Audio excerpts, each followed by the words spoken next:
BJP सरकार गिराने की कोशिश करती है। हमने तो नहीं कहा कि ये लोग जाके स्पीकर को इस्तीफा दें, हमने तो नहीं कहा बाड़े में बंद हो जाओ। और मुझे लगता है कि 2023 में जनता अच्छे तरीके से इलाज कर देगी। आपकी हर जरूरत के लिए रेडी हैं हम सभी ब्रांड्स के साथ, जैसे लॉयड, वोल्टास, एलजी, हायक smart TV, refrigerator, chimney, juicer mixer, washing machines के लिए आए future electronic, Kesarganj, Ajmer. Product available on 0% interest. सब जानते हैं कि भारतीय जनता पार्टी जनसंघ से लेकर भारतीय जनता पार्टी की यात्रा में विपक्ष से विकल्प के रूप में जब बनी है, उसके पीछे पार्टी के संगठन की विशेषता, उसके काम करने का तरीका, उसके कार्यकर्ता, उसकी रीति नीति, उसकी विचारधारा, और इतना लंबा सफर यूं ही तय नहीं किया। हर स्तर के कार्यकर्ताओं को विचार और नीतियों के आधार पर प्रशिक्षित करके उनको धरातल पर काम करने के लिए भेजा है। पार्टी ने काम के विस्तार को करने के लिए और देश के हर व्यक्ति तक पहुंचने के लिए, हर दर तक, दरवाजे तक पहुंचने के लिए पार्टी ने अपने आयाम को बढ़ाया और 7 मोर्चे गठित किए।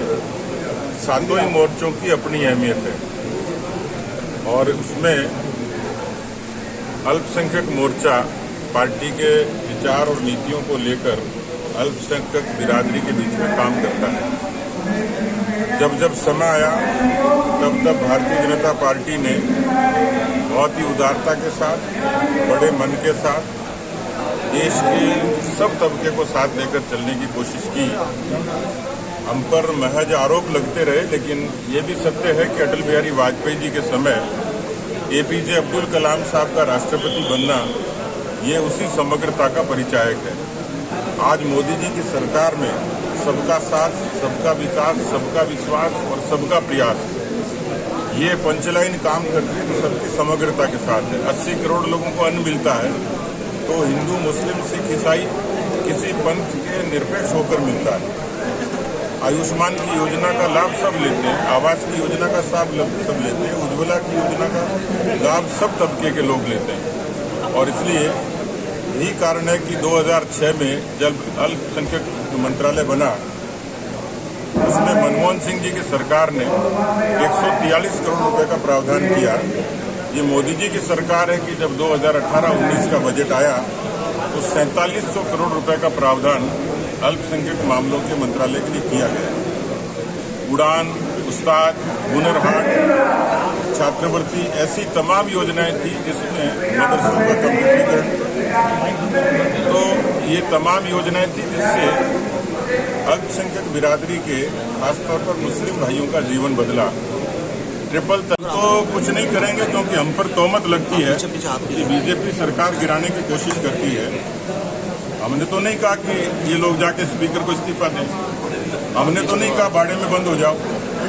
आपकी अपनी पार्टी, आप अपने उप मुख्यमंत्री को बर्खास्त कर रहे हो, पीसीसी के चीफ को बर्खास्त कर रहे हो, राजद्रोह का मुकदमा कर रहे हो। हमने तो नहीं कहा, हमारे ऊपर तो इल्जाम लगाए गए, लेकिन अब ये साबित हो गया कि उनकी इस तरीके की जो विग्रह है, जो विखंडन है, वो लाइलाज है। और मुझे लगता है कि 2023 में जनता अच्छे तरीके से इलाज कर देगी। समझ गया था आप लोग, इसीलिए घमासान कर रहे थे। देखिए, इसकी बुनियाद तो 2018 में ही हो गई थी। ये भी सत्य है कि भारत की जनता ने, प्रदेश की जनता ने कांग्रेस पार्टी को लगभग 55 वर्षों तक शासन करने का अवसर दिया। लेकिन अब समय आया कि जब देश की जनता ने नीतियों से, व्यवहार से, विचार से कांग्रेस को नकार दिया। अब कांग्रेस एक असफल कोशिश कर रही है, भारत जोड़ो जैसे पाखंड करके। भारत तो जुड़ेगा कि नहीं जुड़ेगा, भारत को तो मोदी जी ने पहले ही जोड़ दिया। भारत को तोड़ने का काम ही कांग्रेस पार्टी ने किया था। नेहरू की और जिन्ना की महत्वाकांक्षा ने इस देश के 2 टुकड़े किए। भारत को जोड़ने का काम मोदी जी ने उड़ान के जरिए, हाईवेज के जरिए, रेलवे ट्रैक के जरिए, मन की बात के जरिए जोड़ दिया। और इसलिए राजस्थान में भी कांग्रेस पार्टी, क्योंकि पूरे देश भर से, कश्मीर से कन्याकुमारी और कच्छ से कामरूप तक ये पार्टी नीति, व्यवहार और योजनाओं से नकार दी गई। राजस्थान में मरपड़ के सरकार बनी थी, बाई डिफॉल्ट आई थी, 0.5% का फर्क था, आधे प्रतिशत का, और उस पर जुगाड़ की सरकार बनी, बीएसपी को मर्ज किया, वो भी पिटीशन पेंडिंग अभी सुप्रीम कोर्ट में। निर्दलियों को साथ लिया, लेकिन 2018 में राजभवन में दो मुख्यमंत्रियों के नारे लगे, मंत्रिमंडल पर झगड़ा हुआ, सचिवालय के कमरों पर झगड़ा हुआ, फिर जो झगड़ा हुआ उसमें 50 दिन बाड़े में बंद रही। ये विश्व का कीर्तिमान है कि कोई चुनी हुई सरकार बाड़े में बंद रहे। और उसके बाद की जो परिणति थी, 4 वर्षों में कांग्रेस के आलाकमान ने राजस्थान की कांग्रेस पार्टी का कोई संज्ञान नहीं लिया, और वो बीमारी इतनी हो गई कि अब लाइलाज हो गई। इस बीमारी की परिणति कांग्रेस के श्राद्ध के रूप में होगी 2023 में।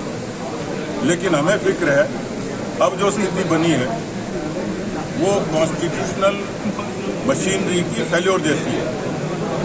अब आप बताइए कि चुने हुए विधायकों ने अपने विवेक से स्पीकर को इस्तीफे दे दिए। स्पीकर को स्वीकार कर लेने चाहिए, क्योंकि अपने विवेक से दिए उन्होंने, वो अच्छे होश हवास में दिए। तो एक तरीके का संकट राजस्थान पर आया है। कांग्रेस ने 4 सालों में जिस तरीके से राजस्थान में लूट और झूठ का खेल खेला, ये लगता था इसकी परिणति इसी रूप में होगी। हमारी फिक्र राजस्थान के आवाम के प्रति, जनता के प्रति है कि 4 सालों में किसानों से ठगी करी, नौजवानों से वादा खिलाफी करी। ये सरकार महिला विरोधी है, युवा विरोधी है, किसान विरोधी है, आवाम विरोधी है। और इस सरकार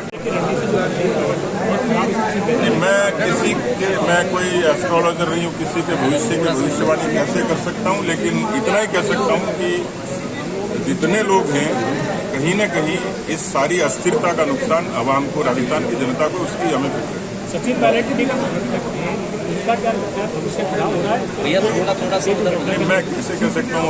मेरे भविष्य की फिक्र मैं करूँगा, मेरा परिवार करेगा, मेरे पार्टी के कार्यकर्ता करेंगे, उनके लिए सोचने की बात है। परिस्थितियाँ क्या रूप लेंगी, कब लेंगी, तो देखते रहेंगे। नहीं, बीजेपी की कोई रणनीति नहीं है। बीजेपी तो अच्छे श्रोता और दर्शक की तरह देख रही है। मतलब इसका जिम्मेदार किसको मानते हैं? मुख्यमंत्री अशोक गहलोत मानते हैं, सचिन पायलट को, या और कोई इसका रचयिता? देखिए, मैंने कहा ना कि पहली कमजोरी तो आलाकमान की है, 4 साल से, और केवल पार्टी कंसर्न नहीं है। राजस्थान की जनता जो दंश खेला है, उसका जिम्मेवार कांग्रेस पार्टी का आलाकमान है कि अपनी पार्टी की अंतर्कलह को दूर नहीं कर पाए, जिसका खामियाजा जनता को भुगतना पड़ा।